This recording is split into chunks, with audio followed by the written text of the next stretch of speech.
Hi, everyone, and welcome to Digging Deeper, YEG's Urban Development Chat.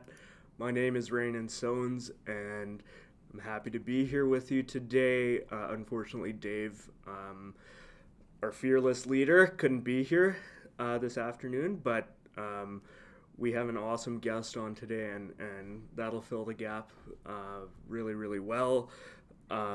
So I'll get right into it because we have a lot to chat about here, and I want to save as much time as we possibly can. So I'd like to introduce to you Hani Barzagar. Hani is the president of First General, and he is the founder and general manager of HIBCO Construction. So HIBCO, I'll let Hani talk for 30 seconds about HIBCO and First General and what he is doing with those awesome companies, and then we'll get right into it. So welcome, Hani. Hey, Renan, thanks for having me, man. I enjoy chatting with you every time I run into you for coffee, and I think this is an awesome opportunity to talk about some community stuff. So, Yeah, HIPCO Construction's been around for 13 years. I was the founder and started a small business cutting plywood out of my backyard, and 13 years later, now we're building houses and we're developing commercial spaces, and we also got a restoration arm, which is the first general restoration, and that's our main bread and butter. We're experts when it comes to restoring after a fire and flood. yeah, which is, I mean, you guys have done everything in that respect, from I know medical buildings to commercial spaces. You were just mentioning some industrial fires recently. I think there's nobody that goes without a point in their life that they need somebody like Hanny to come show up and help them Yeah. through an issue like that. So yeah, that's awesome. Yeah, so like I said, I want to get right into it here and take some time to chat about some of the awesome work that Hanny and HIBCO and others have been working on. And where my mind went to instantly when I thought we're bringing Hanny on is, let's chat about 118th Ave and kind of that area in Edmonton that has had, you know, certain stigmas or troubles over a number of decades. Everybody is familiar with kind of the discourse around 118th Ave and Norwood and some of these communities, Alberta Avenue. But things are also changing, and there's great actors in the community. There's people trying to look at the space a little differently and see how we can help build those communities. And so, Hanny, where does your passion for 118th Ave and this area of the city come from?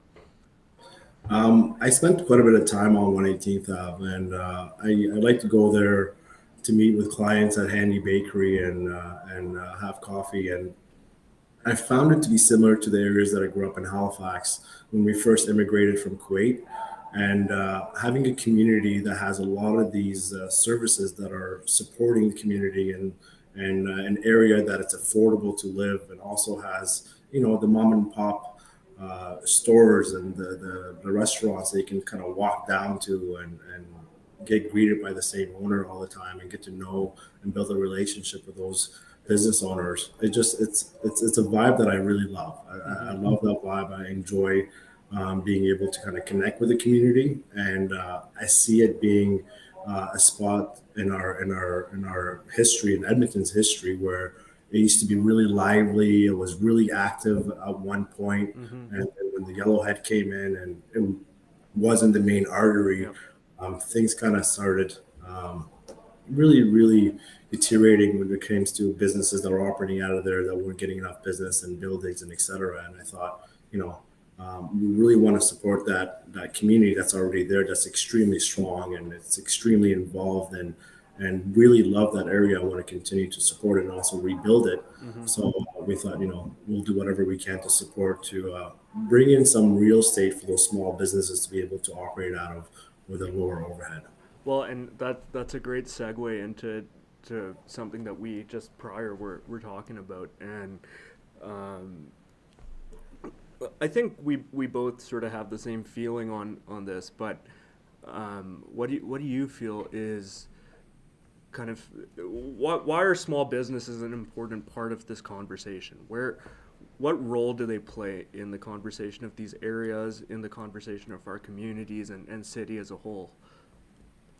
I think the small businesses need opportunity to kind of get established and grow, and the value that they bring to the community by employing, members of the community, and also generating a profit and reinvesting back into the community by developing their space, growing their space, and also supporting non-for-profits. When you have a business that succeeds, there's a good chance, especially that they've been homegrown in a community. They're going to Mm-hmm. kind of reach out to their surroundings and see who needs help and kind of support them and assist them as they grow as well.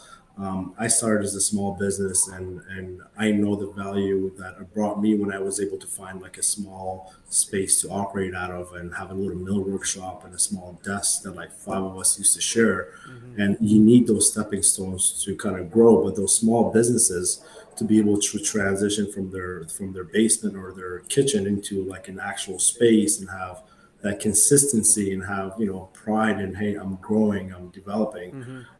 Those are the things that they kind of need assistance with.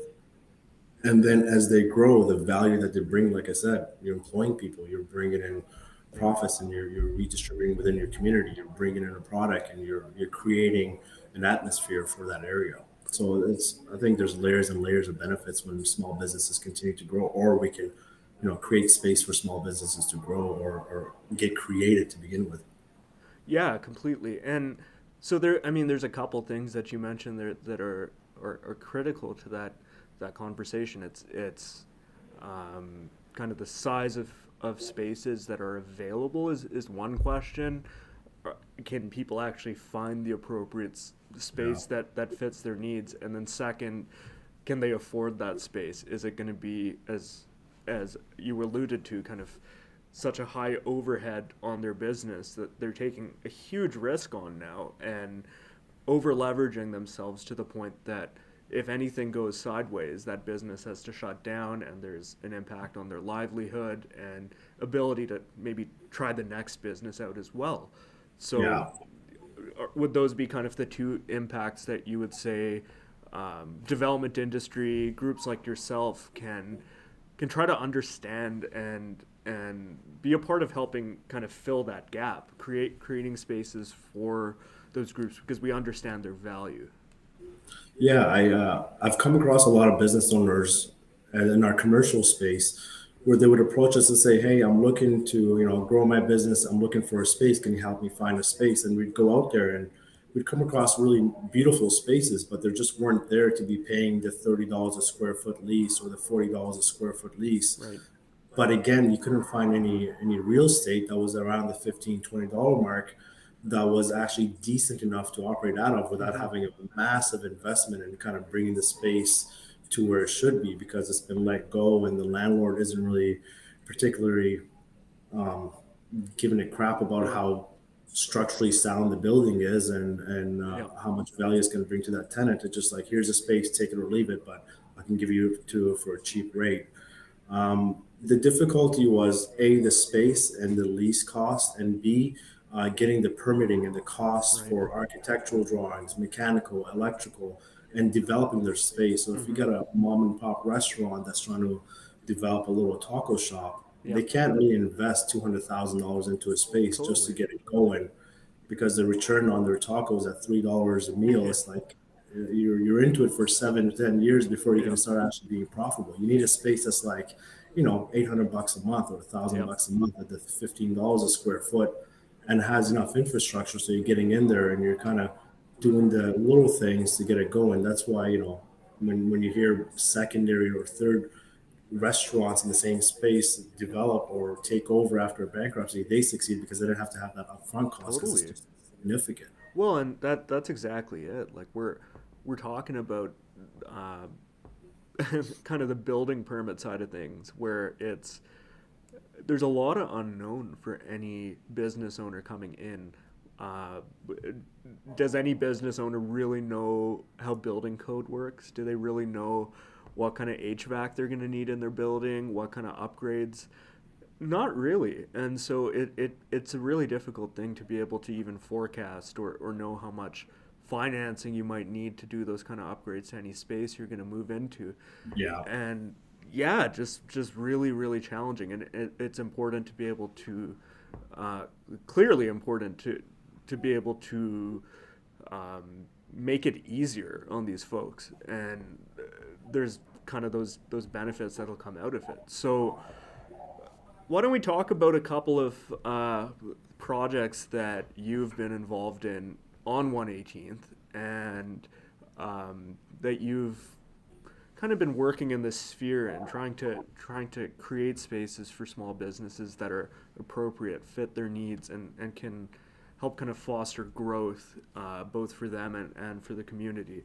And yeah, I'd love to maybe start with Church Street, if you could pull that one up, Shirley. And here we go, beautiful rendering. Um, Hani, why don't you just take it away and tell us a little bit about Church Street? Yeah, so we a lot of these projects are passion projects. They're projects that we own and we want to develop to support the community and kind of bring value. This project in particular, we're hoping to get into the ground next year. And the concept was a European development that had commercial space on the main level, so you can live and work out of it. So it would fit an accountant that's in the vicinity of downtown that wants to operate out of their home, or the hairstylist or the web designer with a community space that's U-shaped within the complex, so you can meet and greet people there as well, whether it's your neighbors or you're having clients out, and then also have a coffee shop so you can bring some value to that community. And this development in particular is like right on Church Street, which has got like the most European history in probably throughout all of Edmonton. And we just wanted to make sure that we paid respect to the beautiful architecture that was there by kind of creating something that fits in well.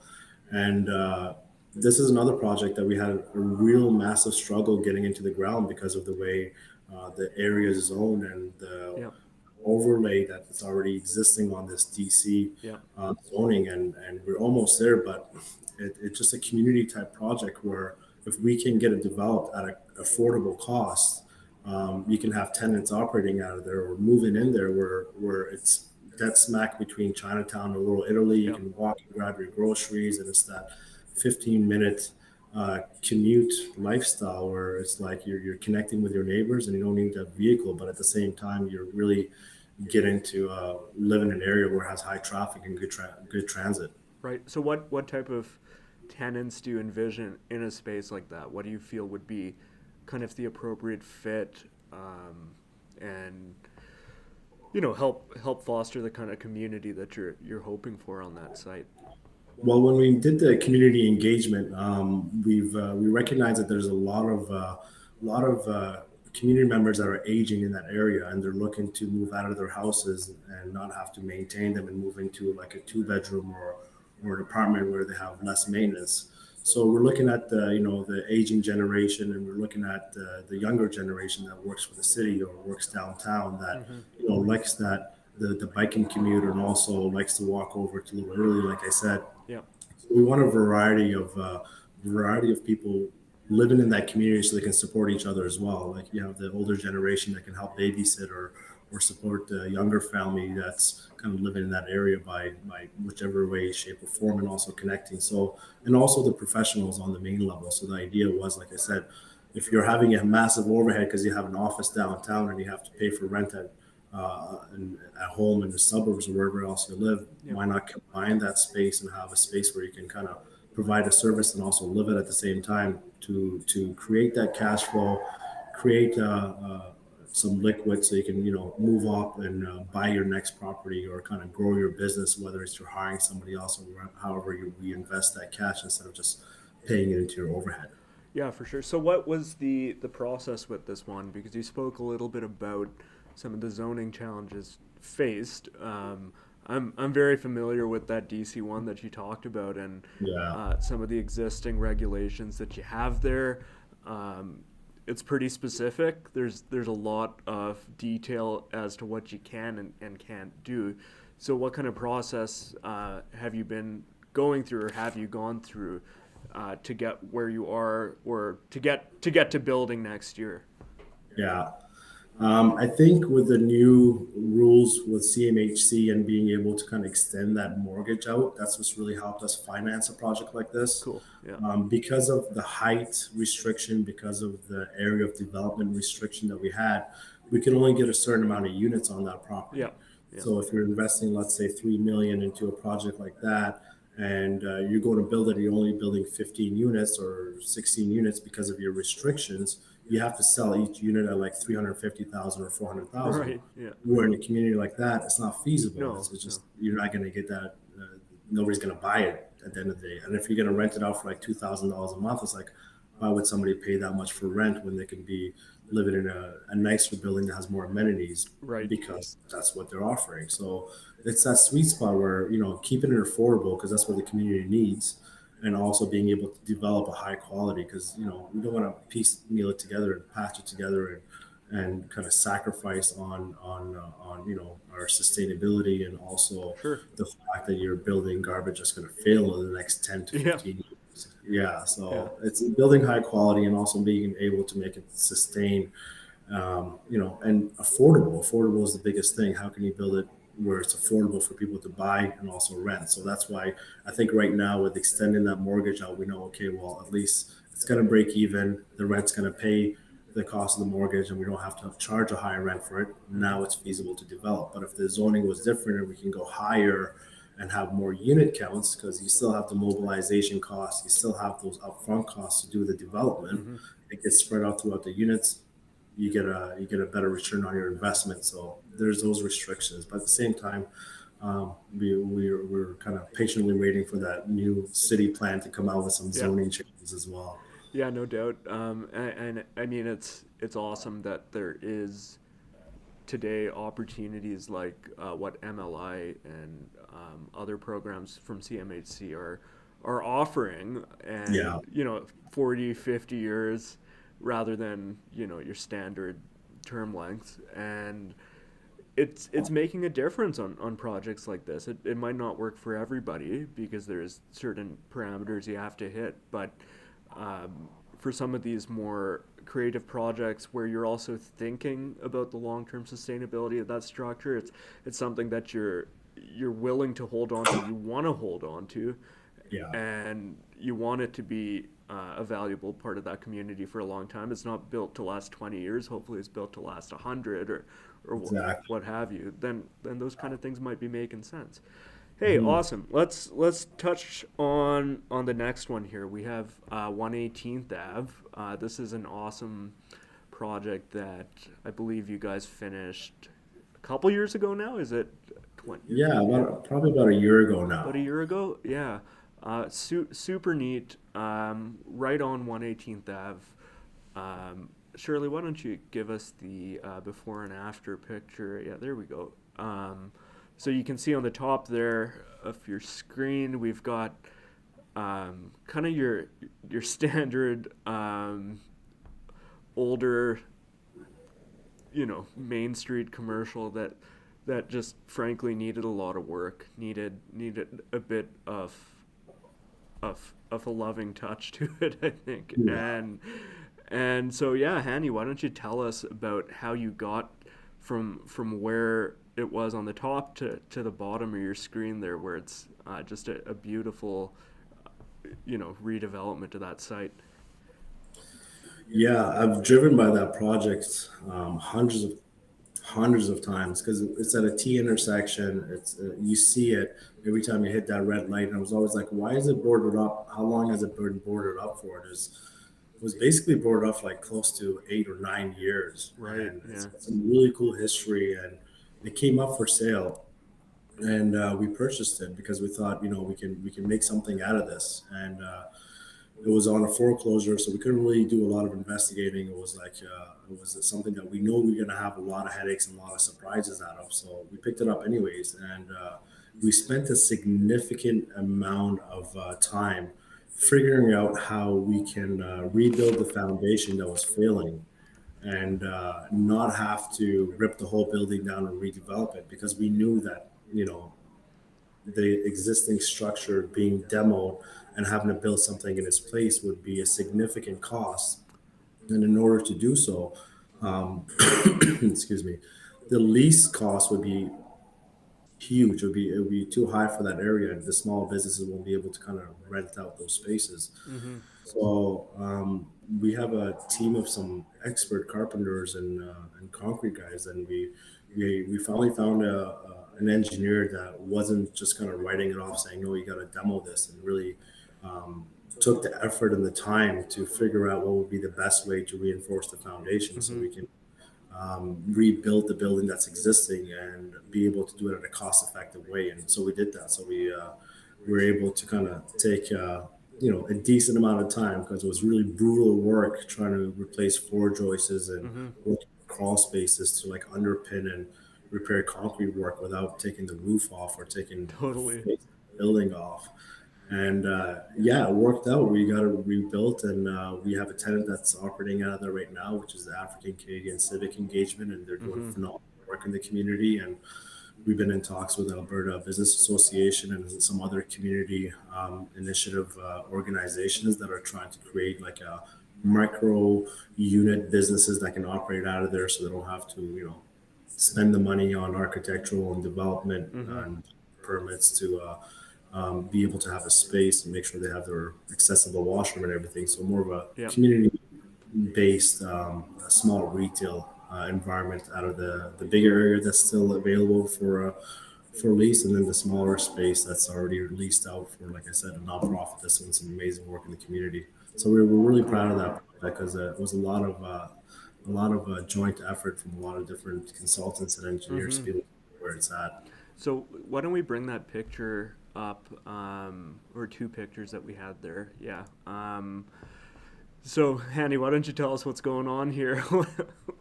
What are we looking at? They're basically wheelbarrowing concrete through the building and pouring it down a chute into the basement where the guys are redoing the footing in these photos. And yeah, it is it is grueling work, and these guys crushed it. And it was they were really passionate about the project. They all know the community very well, and it was an exciting project for all of us. But that was a process because you couldn't really bring any machines in. We tried to get the actual pump trucks in there and pump it right into the basement, but it didn't make sense. So Mm-hmm. wheelbarrowing concrete through the building Right. and kind of reinforcing and putting more pads. That's what had to be done, and that's what we did. And so, as a landlord or a property owner, this isn't something that anybody is necessarily willing to do. This is something that it takes it takes a bit of a vision on, and you need to have a maybe a little bit of a bigger goal in mind here. Why is it that you are hoping to reinvest in the existing structure? Why is that of benefit to the building, to you in the long run, and to your tenants in the long run? And yeah, this is a really great success story, I think, of just finding a way, finding a way to make it happen. And yeah, super cool, and everybody should go check it out. Let's take a look at the final one we have here. So this is at 118th Avenue, 84th Street. Kind of a cool little render. And yeah, Hanny, why don't you tell us a bit about this one too? And this is the similar concept of like small, low overhead spaces. And we spent a lot of time talking to the city about developing this like CCAN idea. We had a potential partner that wanted to like create a restaurant that just had baked potatoes, and they just said different toppings, and it's Hmm. been done in different cities, and they wanted to have like this baked potato concept where in the winter they would have fire pits in the backyard, and you walk up to the window on the front sidewalk and you order your lunch Yep. or your supper, and you kind of continue walking on, or you hang out in the backyard and eat. And the challenge was the city wanted us to make sure we had permanent washrooms in there, and the cost of actually doing a foundation and putting washrooms instead of just getting porta potties. And they're like, well, it's too cold. We're like, well, we'll get it heated. And we'll just the way that it was zoned and the restrictions that we had, we just couldn't develop it. So we're still hoping to one day get this project built. But like I said, these are all really small passion projects because this is where you can have a small business owner with a low overhead operate a cool little restaurant that brings value to the community, that brings in a variety of different types of food. So we can create a food scene on 118th Yeah. Ave and drive traffic, and that would make a significant impact on the community and kind of on the view of the community as well by seeing more Yeah. traffic coming through there. You know what? I already feel that there's a fantastic food scene on 118th. I think it's one of the best areas to go grab a I agree. variety of different ethnic foods. And again, if you haven't been there yet, I think everybody should go just learn about something you haven't had before down there. There's incredible food, and this is a great idea. And it's kind of interesting to me. In Edmonton here, we you're talking a little bit about some of the challenges in getting your permits to do something creative and small scale really and kind of just get into the hospitality industry, which is Yeah, challenging. There's a ton of overhead that comes as part of that, and I think we've seen a lot of smaller startup restaurants, I'll call them, go the food truck route. Not that that's easy by any means. There's a lot that goes into that too, and a lot of expense. But perhaps that's where a lot of people have gone because they just can't do something like this right now, and it's become, you know, they they don't want to have to build a washroom for just a little walkable sort of takeout window restaurant or something like that. It doesn't make sense. So, yeah, yeah, and it's really smart. It's smart supporting these small businesses because, like I said, every business has got to start somewhere, and if we want to kind of look at a micro community and take a magnifying glass to it, those small businesses what's really going to start kind of generating a stronger community and creating that traffic. But you just got to support those small businesses by keeping their overhead low because mm-hmm. we started as a small business. Everybody, majority of the people started as a small business, and but they're going to continue to grow. It all depends on how much effort they're going to put into their business. Yeah, for sure. And I also think there's just as I said before, like just a lot of unknown for a new business owner. You Yeah, might be the expert in some particular area. You might be the best chef in a particular type of food, but you may just not know some of the challenges that are going to come along with opening up something like this or some of the expenses you're going to have to bear. And so finding ways to just make it easier and support these small businesses, small restaurants, hospitality groups, and things like that. There's just a ton of vibrancy and communities to be had, and I think there's people out there wanting this. I think there's people that want to be a part of these type of cultures, and we're starting to see it. We're starting to see people achieve it, but there's probably a long way to go still. 100%. Yeah. Yeah. So, Hani, you know what? We're at about 12:40 here, so we'll try to keep it brief today because I think that was awesome, and we don't need to belabor it. Thank you so much for joining us. That was a lot of fun. Really interesting to hear about some of your projects, and as always, just so much fun talking to you. And yeah, everybody go check out 118th, and when Church Street hits the ground next year, that's probably a construction site Hani will take you to visit. Yeah, for Yeah. sure. And also, Hani, I will say thank you for joining us despite having a cold today, and um, that's very much appreciated. I know how tough it is to get the vocal cords going when you're sniffling. So No, man, it was a pleasure. Thanks for having me, and I appreciate you guys taking the effort and putting on this podcast and continuing to meet with some really incredible people throughout the city and continue to help communicate and also, grow the city. So I really appreciate it. I enjoy every episode that you guys have done, and you guys have some phenomenal people that come on. So thanks, it was Hani. an honor to be here, Ronan. Thank you very much. Yeah, for sure. Yeah, Yeah. well, thanks so much, everybody. I think we have one more of these before the Christmas break, so we'll be in touch with our Mailchimp newsletter and hope to see you all next time. Thank you, Hani, and everybody have an awesome day. Thanks, man. Take it easy.